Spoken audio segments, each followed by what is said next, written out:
You had the answer before you walked into the room. You knew it the way you know your own name, clean, certain, without the texture of doubt. Then someone looked at you, waiting, and the answer you had 3 minutes ago became something you needed to locate. This is not a confidence problem. People with genuine confidence gaps do not have answers that vanish upon observation. They simply do not have answers. What you experience is different. The answer existed. The presence of evaluation removed it. That distinction matters more than you have been told. What you have been managing as a personal flaw is a structural event. And the structure has a name. Watch someone who does this in a team meeting. They arrive prepared. Notes sometimes. A clear position developed in the 40 minutes before the call. They speak early, often, and confidently when the conversation is still abstract. Then the meeting reaches the specific decision. The one with actual stakes. The one where the VP is quiet and everyone in the room knows they are being assessed. And the person who was sharpest in the open exchange becomes suddenly careful. Suddenly qualified. Hedging where they were not hedging before. The room registers this. The decision goes to the person who held their position without ornamentation. Even if that position was less rigorous, you recognize that person because that person has at least once been you. Not because you did not know the answer, because you knew it, watched someone important enter the evaluation, and felt the knowing dissolve into something that needed more support before it could be spoken. The identity this constructs is specific. People who operate this way tend to believe their best thinking happens in private, not as a limitation, but as a feature. They have organized their professional lives around having the time to think before being seen thinking. The idea of being caught mid-thought in front of someone whose judgment carries weight produces something closer to exposure than discomfort. Here is the inversion. The dissolving is not the problem, the dissolving is the output of a system that was calibrated for a different threat. Researchers studying performance under social observation have documented a consistent pattern. Evaluation by a present observer activates a threat detection response that is functionally identical to physical danger. The brain's prioritization shifts. It is not that you become less intelligent under observation. It is that part of your cognitive architecture is now occupied with monitoring the evaluator. That's a resource allocation problem, not a character assessment. The next time you are in a meeting where someone whose opinion carries weight is quiet and waiting, watch what you do with your hands before you speak. Watch whether you hedge your first sentence. You will see the shift happening in real time. That is not weakness announcing itself. That is a system doing exactly what it was built to do. The question you have not yet asked is, built to respond to what? The thing that protects you in one kind of room is the same thing that costs you in another. There is a particular kind of conversation that follows a meeting where you did not hold your position. It happens on the drive home, or in the 20 minutes after you close your laptop. In that conversation, the internal one, you are precise, confident, and completely correct. You reconstruct exactly what you should have said. In what order? With what emphasis?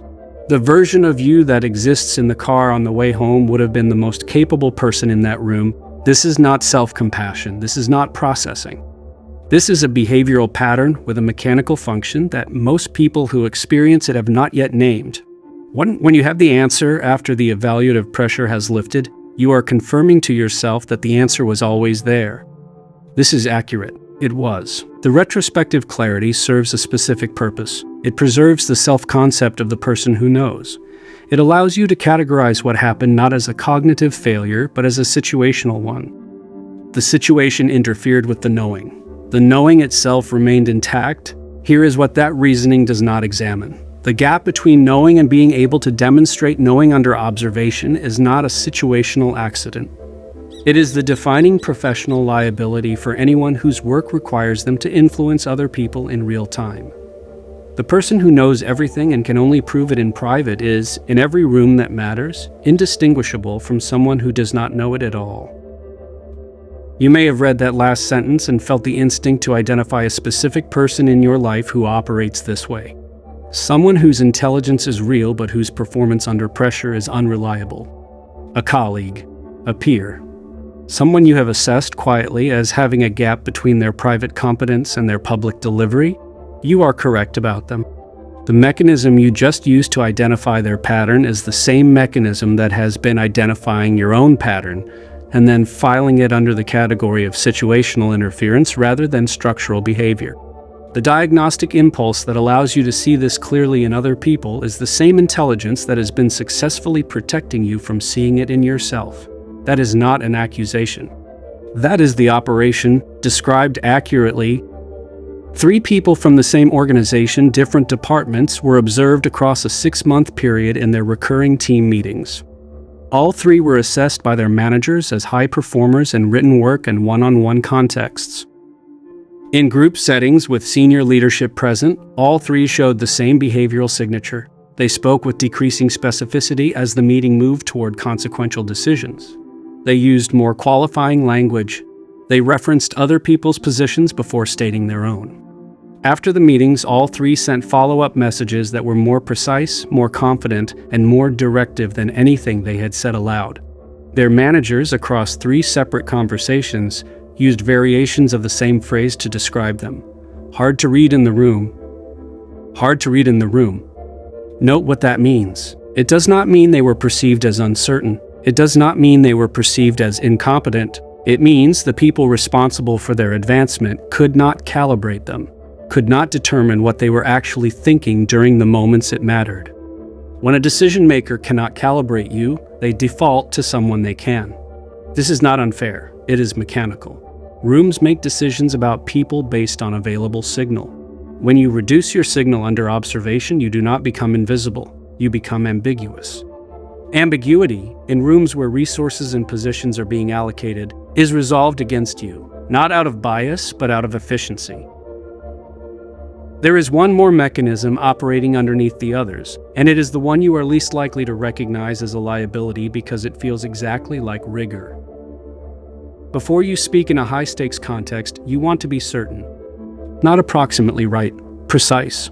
The internal standard you hold for what qualifies as a position worth stating in front of someone whose judgment matters is significantly higher than the standard of anyone else in that room. You have watched people state positions confidently that were less accurate than what you were holding back.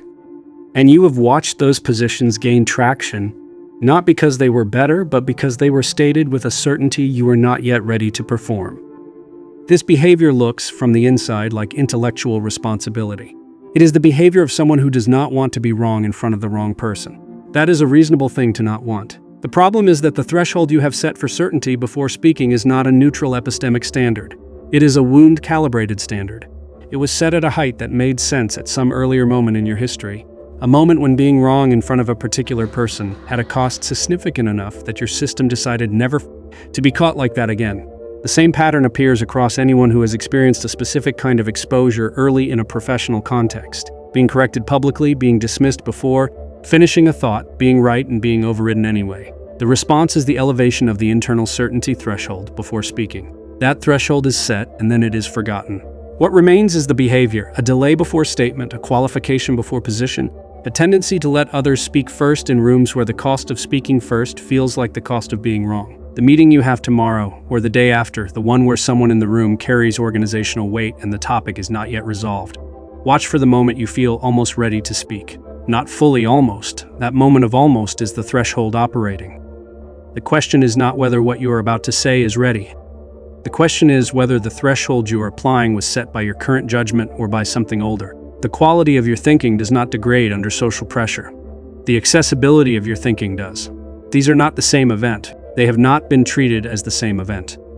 Treating them as identical has been the structural error. Not in your character, but in the model you have been using to interpret what happens in rooms where evaluation is present. The room does not see your private clarity. The room sees your public signal. And the gap between those two is not a mystery about confidence. It is a mechanical problem with a mechanical address. What remains unseen is not your intelligence. It is the architecture that keeps your intelligence private at exactly the moment its visibility would change something. The pattern underneath this one governs how the threshold itself was set, and that architecture is harder to locate than anything this examination has surfaced. Think of the last meeting where you had a clear position before the call started, and a qualified version of it by the time you actually spoke. Not what you intended to do, what you did, and the distance between those two things. That distance is still active. What is it currently protecting? Subscribe so you won't miss our next post.